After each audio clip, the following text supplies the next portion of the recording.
If I was going to change one thing to up the amount of images I get, have an increase in sales, and add variety to my images, this would be it.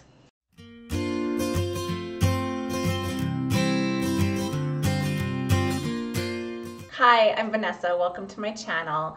I like to talk about self-portraits, book cover photography, anything that is creative photography related that I can do all by myself.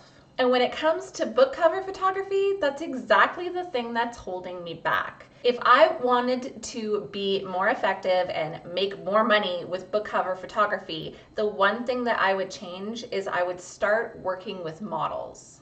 There are a number of reasons why I prefer to work alone and do self-portraits. Mostly it's just because I'm introverted. It's just a drain on my energy to be constantly working with people. I am a mom of 3 kids, and I really just prefer to put that social interaction and that kind of relationship energy into my family and into my children and towards the people that I care about the most. So it's really just a personal choice. There's not a lot of pros towards being a self-portrait artist other than scheduling. I can shoot on a whim if I need to. I don't need to plan a whole lot. If it's just foggy outside and really cool weather, I can grab my stuff and go, and I don't have to try to arrange something with somebody last minute. So that is a perk to working with myself, but it really ends there. There are a lot of reasons to work with models, and they are excellent reasons. For example, I have talked about before an image where I photoshopped myself into the same picture just to have an image with 2 people. And so if you're working with models, you can pull together any size amount of group that you need easily, and you're not photoshopping yourself into one image and taking hours to achieve that. Not to mention, when you're working with a tripod's not moving unless you get up and move it. So to get a variety of shots, a variety of angles, from down low, from up high, from the side, doing all that stuff, which I do recommend you do for variety, is really difficult because the camera's not moving unless you move it, and that is time consuming, and then you have to adjust your focus all over again. And really just having the model stand in one spot while you get down low, get up high, go to the side and do this, I mean, that's 4 or 5 shots right there, and it's way quicker. Definitely getting a variety of poses and having the ability to have more than one person is hugely beneficial. But not only that, you're getting a variety of faces, a variety of people, genders, ethnicities, ages, you name it. And book covers need that. Book covers need diversity. Not every character is going to be the same. So I personally try to work around this by using wigs and Photoshop to make myself look like maybe I'm a different person. But the reality is, I'm still a 35-year-old white female, and whether I have red hair or brown hair, that's not a whole lot of difference going on. So being able to have different people in your images will add more variety to your stock gallery and make your images more desirable. But I do think the biggest perk of all is just the quantity of images that you can get. If you set up a good solid photo shoot with 1 or 2 models and you spend maybe a few hours out on location shooting those images, you could literally come home with hundreds of usable, licensable images. Whereas the reality is, if I go out on my own and spend a couple hours out, I'm going to have significantly less. And the less images you have, the less likely you are to license one. So the one thing that you're going to want to be keeping in mind when working with models is, first of all, you're going to need a model release form. My stock agency provides a model release form that I can use. So if you're not using a stock agency, you might want to look into getting yourself a release form. And the idea is that you legally need to be able to use these images of that person. So before you shoot with any models, make sure you have that form ready. So in your release form, you can also have the information on whether or not you are paying them as a model, or if they are doing it for trade, or what the agreement is around the payment.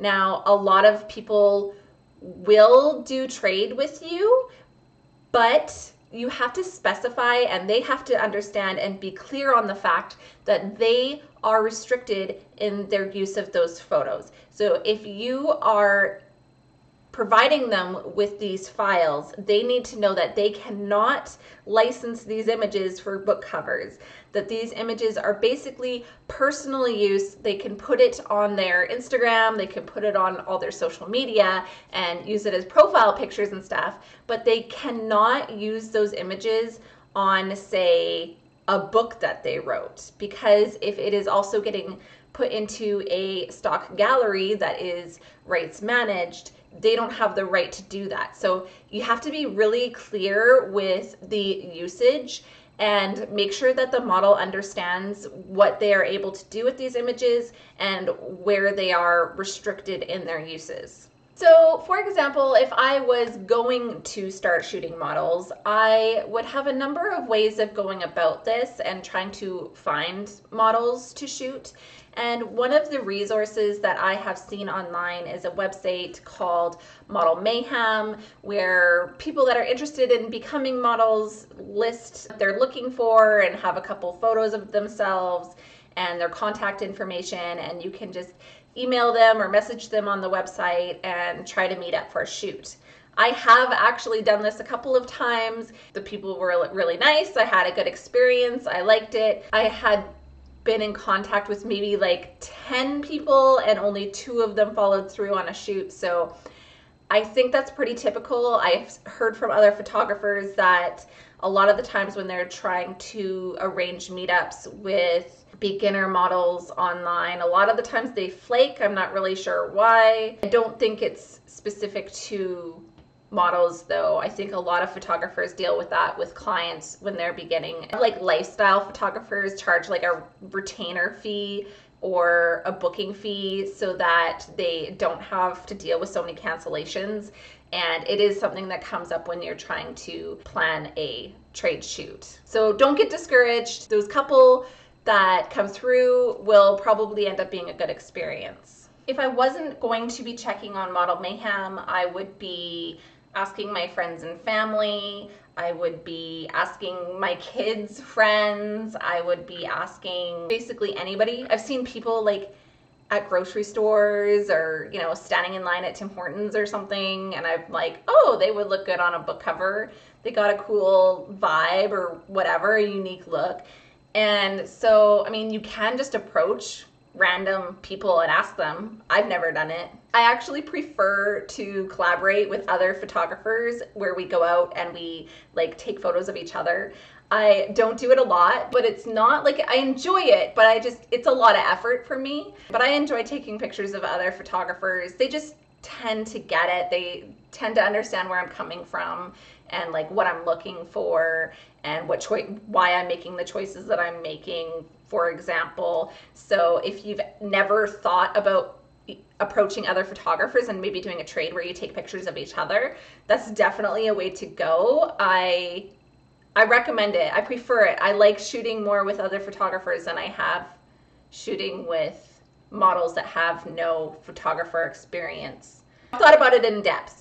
And if I were to start like a lifestyle or a wedding or whatever type, taking on clients type photography service, what I would do is if I felt the people that I was taking photos of for them, like if they booked me and I felt like they were a good fit and maybe I could use them as models, I would probably offer them a discount on their session and then get them to sign model release forms. So I would probably say something like, hey, you guys have a really great look, or you have really awesome chemistry. How about I give you a 10% discount on your session if you let me submit these to book covers? That's probably something that I would go about doing, because then I could get extra images and they also get a deal. I've never tried it, but it is something that I have thought about doing in the future. But I would only do it like specifically for the people that I felt would be a good fit for covers. I probably wouldn't offer that to everyone because I don't think that every session or every person would be necessarily something that would sell well. So I would only do it in specific situations. I think engagement shoots could be a really great place to do that because then you could get some romance cover type novel themes going on. I probably wouldn't do it if I was a newborn photographer, so, you know, use your discretion. Kind of leads me into the next thing that I want to talk about, and that is, what am I looking for? What would I be looking for if I was going to be working with models and shooting with other people? And I've kind of already touched on this, but I would be looking for basically anybody that doesn't look like me, because I've already got me. I've got this covered. I got it. Probably anybody that doesn't look like my kids, because I can always use my kids if I wanted to. So that's just like for myself personally. But the other thing that I would be looking for is actually just like regular people. I would not be trying to book high-end fashion models that are, you know, ethereal looking and very sharp, beautiful features and stuff like that, because typically novels are not written about supermodels. They are usually about average people. I'm not a supermodel, and I've been on lots of books. I'm always on books. And there's nothing fancy about me. I'm just a 35-year-old mom that's like chilling at home. I ain't got no special modeling skills. So just grab any old regular person and you're good to go. I actually prefer to work with regular people. And the reason for this is book covers, while you're still posing and trying to get an expression and stuff like that, it's not high-end fashion. So you don't have to do any like, super crazy, like interesting poses or anything. It's like, yo, stand there and give me a calm face. Anybody can do a calm face. You're not really super demanding in that area, and like an average unskilled person can pull it off. But covers love the people from the back. So even just being like, okay, I need you just to stand over there and look out over the lake. And then they just like, boom, done. No special skills required. I'm to work around somebody that's been trained to have interesting angles and like, I don't know, weird supermodel-y looks. Like trying to have a natural photo shoot of Zoolander or something. Like, no, that's not what we're going for. If you want to pay your models, you can go ahead and pay them. But a lot of the times, if you're just working with regular people who are not trying to become supermodels or anything like that, maybe they just want a couple good photos for their social media, those people will just be like, yeah, sure, I'll come hang out with you for an afternoon and pose for you. I mean, that's obviously ideal. It's a win-win for everybody. And for that kind of person, it's just kind of like a cool novelty if they do end up getting on a cover. But then at the same time, like, you're not out of money if they never license an image, because I'm going to be completely honest, most of your images will not get licensed. There will be entire shoots, entire photo shoots, that not a single image gets licensed. And you never know, like, you just don't know when that's going to happen. So I personally would not pay for a model unless I was in a situation where a publisher contacted me directly and was commissioning a shoot and had a specific request for a specific model, and I had to go find that person, and I had a budget and everything, and I knew that that this image was going to get used and licensed. That's pretty much the only situation where I would probably pay for a model. But that's just my choice. So if you feel like you want to pay for a specific person and that's what you want to do, like, go ahead. I'd actually be really interested in hearing your experience and how that works out for you, and if you feel like it's worth it, because I just don't have that experience to share. So let me know in the comments if you've ever been in that situation. So really, that's it. That's all I've got to say about working with models on book covers. I don't do it a lot, so I don't have a lot of personal experience to share with you other than this is what I would imagine that I want to do, and this is what I would probably look for. And these are the benefits that I think you would reap from it. If this is your first time watching one of my book cover photography videos, there is going to be a link on my end screen to the playlist of all my other videos. I've got a whole bunch of them. So subscribe and stay up to date and hit the notification bell if you want to know when a new one is released. Thanks so much for watching. I hope you have a great day.